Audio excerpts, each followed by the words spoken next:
Hello and welcome to the monthly Q&A for April. If you would like to get your question answered in a Q&A like this one, then head on over to ask.fm/Sharmalade and I will do my best to answer your question as long as it's not too rude. Question number 1. Have you ever had a dream that made you question if it was real and reality around you might be the one that is a dream? All the time. I have really vivid dreams. A lot of people I know don't dream, or they dream in black and white, which I think is so odd. Why would you dream in black and white? It's not even what you live in. But I have vivid dreams all the time, and I'll tell you what I find annoying sometimes is I'll have a dream where I've done so much. I've been halfway around the world and I've met all these people and loads of stuff's going on. I've somehow saved the world one way or another, and I wake up and I'm exhausted. Absolutely exhausted, and I'm like, oh my god, I just saved the world and now I'm expected to stay awake for the next 24 hours. Not 24 hours, is it? You know what I mean. But my dreams are very vivid. And sometimes I have woken up and been really affected by dreams. Okay, so if you're a couple, you'll totally get this, right? How many of you in a relationship have had a dream that your partner's cheated on you, and then you wake up the next day and you're just like daggers at them? It's like, oh, you actually feel angry at your partner even though you know it was a dream, but you're like, well, whatever, you cheated on me in my dream. And why is it they're always such arseholes as well? Like, your partner turns into an absolute arsehole. You would never, you know that they would never treat you that way in real life, and yet in your dream it's like, you're cheating on me, and they just go, yeah, whatever, yeah, I am. And it's so annoying because they would never be like that in real life. Hello, how are you on this wonderful day? I'm really good, thank you. I hope you're having a great day too. You find a genie in a lamp and he tells you he will grant you 3 wishes. What do you wish for? You can ask for more wishes, but you have to tell us what they are. Well, obviously everyone knows the first wish would be, I want infinite amount of wishes. But then I haven't got an infinite amount of wishes to tell you, so I'll just stick with the standard 3. There's probably like some disclaimer where the genie pops out and goes, you can't ask for infinite wishes, you can have 3. 3 wishes. I think, okay, so I've done this before. I always say when it comes to like if I win the lottery or if I've got all these wishes, we're just gonna give it, it's a given that my family are like all sorted out, there's world peace, no one needs anything, so I can just make it all about me. So the first wish I would have, selfishly, would be to have such a good singing voice, and I don't even have to try. Like, I just open my voice and I'm like this crazy siren that just can sing anything, any note, in any range. That would just be absolutely incredible. My goodness. I would love, and if I could, I would love to have a mix of Lisa Gerrard's voice and Sia. Imagine that. Oh my goodness. Tell me that wouldn't be awesome. Second wish would be oh my god, I know. So I'm still on a diet and I'm still working out, and I have been for the past, I think this is my 11th week. And wouldn't it be just great if, you know, you could just eat whatever you want and you stay at a really healthy weight, and you could just indulge and it wouldn't matter because you'd stay at a perfectly decent weight. I'd love that. That would be my second wish. I want to eat whatever I want and never gain weight. Third one's kind of tricky. What do I want? What do I want if I could have anything? I guess in an ideal world it would be so great if I could just have the people around me that I care about all the time, rather than like, I work from home, my partner goes out to work, my dad goes out to work, you know, and they're the 2 people in my life that mean so much to me. And wouldn't it just be so lovely if I could just have them around all the time? That would be my third wish, that they would never have to go to work again and we can just spend all our time together having fun. This question is from Matteo Deleuze. Ever thought entering a room for a live concert, Struby? Is Struby the website, or is that your, like, AKA? So live concerts is something that I've definitely thought about doing, like online live concerts, and it's something that really piques my interest, and I'm getting like a lot better at singing live now because I do a lot more live performances for my patrons, which is where I just sit in front of my camera and I record just a whole like one take of just live singing, and then I'll just pull that into my video software, and then I just add like a touch of reverb, which is like one of the stupid cheap VST effects in my video software. And obviously if I was mixing on my music software, I'd be doing so much more like takes of phrases and adding in like more effects. So I do feel fairly confident with my live singing now. And I think I probably am building my way up to doing some kind of live performance. Maluka's been doing a lot of live performances on YouTube, and she's so inspiring because she's so chill, and you can tell like when she plays her piano and she plays the guitar and she'll sing alongside of that, which I wouldn't do. Sorry, there was a hair, I wasn't just randomly slapping the air.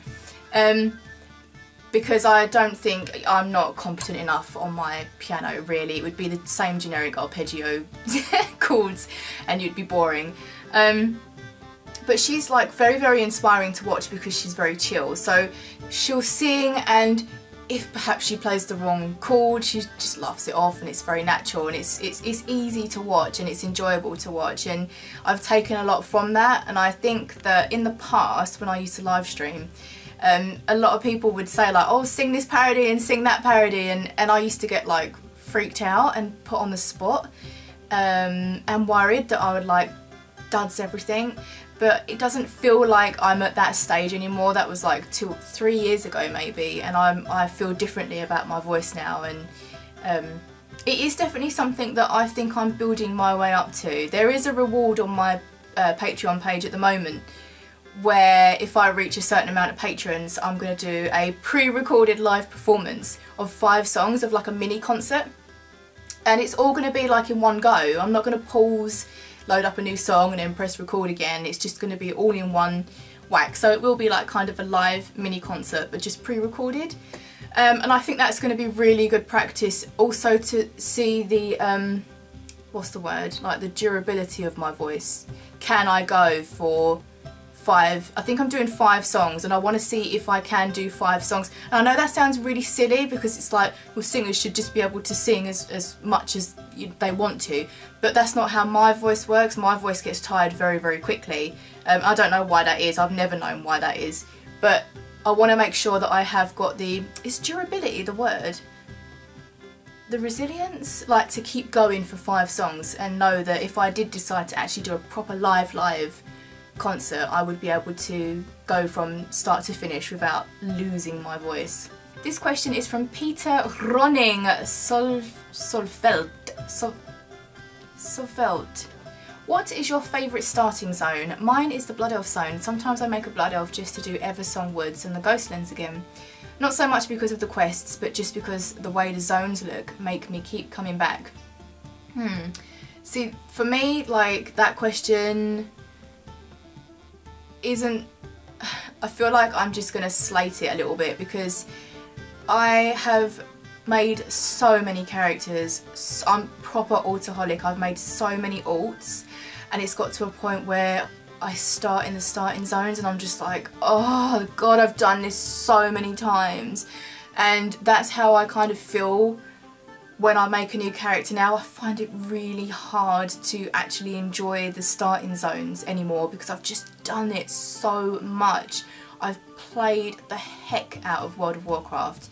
I mean, if I had to choose one, the thing is they've all changed as well. Like I played my Void Elf, I took her through Stone Talon Mountains and Astronar, Ashranvale, all that, you know, and it's all changed. It's not how I remember it being. It's the zones have changed a hell of a lot, but they are.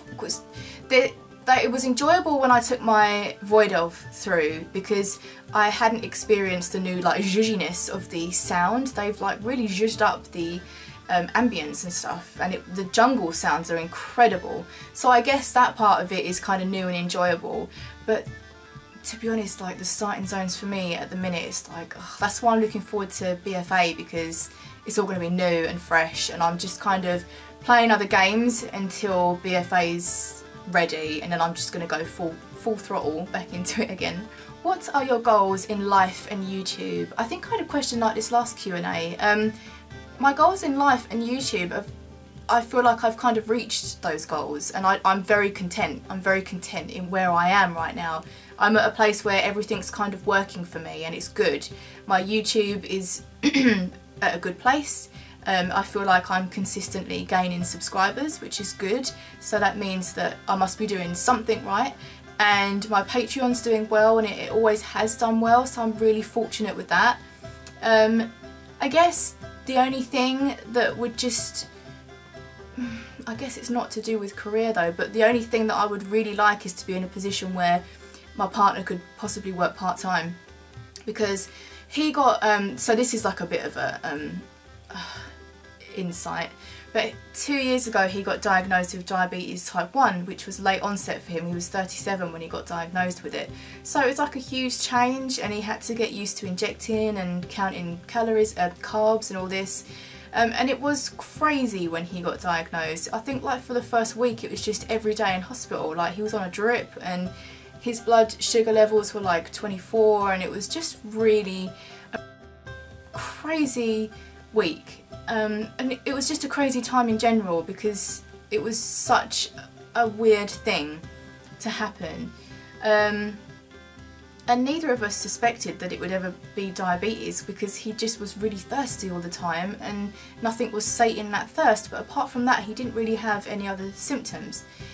But since he got diagnosed with diabetes type 1, like I worry about him so much more now, and I constantly worry about him at work. His work is so stressful, like he deals with a lot of complaints and he gets stressed out a lot, and he doesn't always admit it, and I worry about him a lot, and I want him to have a life that's not stressful, and he can manage his diabetes easily, and not, like, I worry that he doesn't eat right at work, and I know that I know what he eats, but I worry that it's not enough, or if he gets stressed it might make his blood sugar levels drop more. And so I guess I would love it if I could be in a position where I earn enough money to be able to have him work part-time, so that I can just like kind of look after him. Not that he needs looking after, but you know, like when you care about someone so much, you just want to know that they're okay, and when they're away from you every day, it is like it's worrying. I do worry about him, and his commute is an hour, and a lot of the time his blood sugar levels are low, and you have to be 5, your blood sugar level needs to be 5 to drive, and sometimes he can go down to like 3, and then you have to wait because you have to eat and get your blood sugar levels back up before you can drive. It's an hour commute for him, and it's things like that that I think I just wish I could earn more money so that he could work less. And I guess that's one goal that I'm always going to be heading towards. I'm always going to be trying to earn more money so that I can say to Ian one day, you know, just slow down now, like please just relax and look after yourself and rest. So I guess that's maybe more of an in-depth goal than you was asking, but I guess that is really my only goal in life, really, is for Ian to be able to work less. I would absolutely, if that ever happened, if I could ever make that happen for him, my life would be absolutely complete. I'd be 100% happy with life. Hey Sharm, I was wondering, when will you be making another Dragon Age or Hobbit song? I really love the Dragon Age songs, same goes for the Hobbit. Also, how many Dragon Age games have you played? From Rage. I'm currently recording the Trespasser DLC Dragon Age songs. There's 5. I've done, oh, what's it called? Scout Lace Harding, swift and cunning, her arrows will cut you down to size. And what's the other one I did? Fall of the Magister, but I can't remember how that goes now. But I'm working through those, and I'm getting those recorded. But that's going to be a loyalty reward for my patrons. It's going to be like a little mini album. And I've recorded all of the other Dragon Age songs, which are available on my Bandcamp. You can download the whole album for free, or you can name your price. And the Hobbit, I haven't heard many other Hobbit songs that I would want to cover, unless they were Carly N's songs, because I would always want to cover Carly N's music. And if you haven't heard Carly N and you love the Hobbit stuff and all of that, go over to her channel.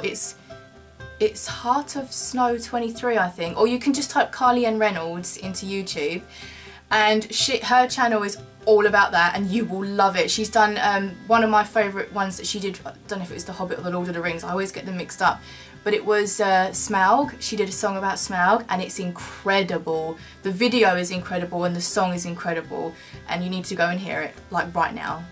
This question is from Meg Kubler. Hi Sharm, which foreign languages did you learn at school? Did you ever take part in a student exchange program at school, and if yes, where did you go? Best wishes from Germany, Symathis, Blood Elf Priest. I never took part in any like student exchange thing. I don't actually think we had that at our school. I don't ever remember anyone going to a different country. And languages, I learn a little bit of German. The only thing I can say is Wie heißt du? Ich heiße Jenna. And French. I'm kind of competent, is that the word? Oh my god, I don't even know English. I'm quite competent at French, but I don't think I could hold a proper conversation unless it's like the basics. I know how to say bonjour, je m'appelle Jenna, comment ça s'écrit J-U-N-N-A, and I know how to say, I don't know how I learnt this one, je voudrais une petite fleur dans ma jardin, which means, or you tell me what it means, put it in the comments, and if that way I'll know if what I said actually is something that Frenchies can understand or not. But I didn't learn anything else. Oh, I know a bit of Japanese, I think it's Japanese, but I've forgotten it all. I know how to say Nihongo ga, Eigo ga, that's Nihongo is Japan, I think, is it? And Eigo ga is Britain, England, English. Eigo ga wakarimasu ka? I think it means, can you speak any English? And then you can say like Nihongo ga skoosh, like a little bit. I think, don't know if I'm just making all that up. Maybe I dreamt it. Maybe I dreamt that I learned Japanese. I don't even know if that's Japanese, it might be Mandarin. I don't know. Right, last question, also from Meg Goubler, which is Symathis, the Blood Elf Priest. Is Maggie the short form of Margaret or of Magtheridan? Is Maggie going to have puppies someday? Okay, it's not short for Magtheridan, but I wish it was because that's awesome. I actually my dad named my dog, so I wanted to give my Springer a really cute name. And we was watching The Simpsons, and you know, you got Bart, and then you got Lisa, and you got Maggie. I've always thought Maggie was a cute name, but we was watching it and my dad was like, oh, Maggie would be a cute name. So we named her Maggie after Maggie Simpson from The Simpsons, because you know, Maggie in The Simpsons is so cute, right? And Maggie can't have puppies because when she was a pup herself, we had her spayed, because if you don't, they're really messy around their time of the month. Not that that bothers me, really, but also, I really wish we hadn't had her spayed. I really regret it a lot, because if she could have puppies now, I'd love that. I would love for her to have puppies, and I'd keep every single one of them. Swear down, I would not give any of them away. Oh, sad story, right? I remember the day that, oh my god, it's making me emotional. I remember the day when we went and got Maggie, and she was a tiny little pup, she had blue eyes, and the daddy dog was there, but apparently it wasn't the daddy dog, but I know now it was the daddy dog, totally was the daddy dog. And the mummy dog was there, and I went in and I took Maggie, they passed her over to me, and the mummy dog, oh my god, she was just sat on the bottom of the stairs. So say you go in, and then you had the kitchen here, and the stairs running down the side of the wall here. So in the kitchen it was where all the puppies were, and Maggie's mum was sat at the bottom of the stairs just looking in the doorway of the kitchen with all the pups. Oh my god. And they passed me over Maggie, and looking back now, I remember Maggie's mum, and Maggie's mum looked just like Maggie does now. Maggie's got really kind of greeny hazel eyes, really light eyes, and a really kind of reddish skin fur, and she is the spit of her mum. And I remember holding Maggie in my arms and going over to Maggie's mum and leaning down and letting Maggie's mum sniff Maggie before I took her. Oh my god, I'm actually getting so upset. And it was so sad. And on the way back in the car, Maggie was like crying and panting, and I'd only ever had a cat before Maggie. And you know when cats pant, it means they're stressed. So I was like, what's up with Maggie? Like, no, I don't know if we'd called her Maggie at the point. But I was like, what's up with her? Why is she panting? Thinking she was stressed. And Ian had had a Springer before. And he was like, no, it's just dogs pant, it's what they do. She's fine, she's just a bit nervous. And we got her home, and that night we got her home, right, and she played with her toys like she didn't have a care in the world. She settled in so quickly. And that night we left her in her bed downstairs because we straight away wanted to teach her that she couldn't be with us at night time. She had to learn to be on her own. And I woke up at 6 o'clock in the morning and she was crying. She was howling for her brothers and sisters and her mum. And I went downstairs and she was a bundle of just absolute joy. Absolute joy. It's the sweetest thing. I'll tell you what I'll do. I've got a video on my other channel and I'll link it in so you can see I think it was like one of the first, it might have been the first day that we had her, and you'll see how she was with her toys. And from that day on, she didn't cry once at night time, and now she's really independent at night. Well, I say that. When she comes into our room at night, I lift the covers up and she jumps up and spoons me. Well, I end up spooning her because she's lying in front of me, but she always lies next to me and she sighs, and it's just the sweetest thing. She's the sweetest dog. Apart from when we go out, and then she's an absolute nutter. She's got way too much anxiety when we go out. She's an absolute nutter. But oh, I wish she could have puppies. I really do. And you know, I would have kept every single one of them as well. Right, I'm going to end it there because I've babbled an awful lot during this Q&A. But if you'd like to get your question answered in a Q&A like this one, then head on over to ask.fm/Sharmalade and I'll do my best to answer your question. As long as it's not rude, and I did see a rude one earlier when I was scrolling down, it's just going to be ignored. Or I might read it out and name and shame if you've left your name, but I don't think you did because you're a cowardy coward who leaves rude questions for people and doesn't even leave their name. I mean, how am I supposed to answer it if you don't leave your name? Have a wonderful week, everyone, and I'll see you if you're a patron on Friday for all of the rewards that are coming, yay! And if you're not, then I'll see you next Monday for the weekly vlog. Bye!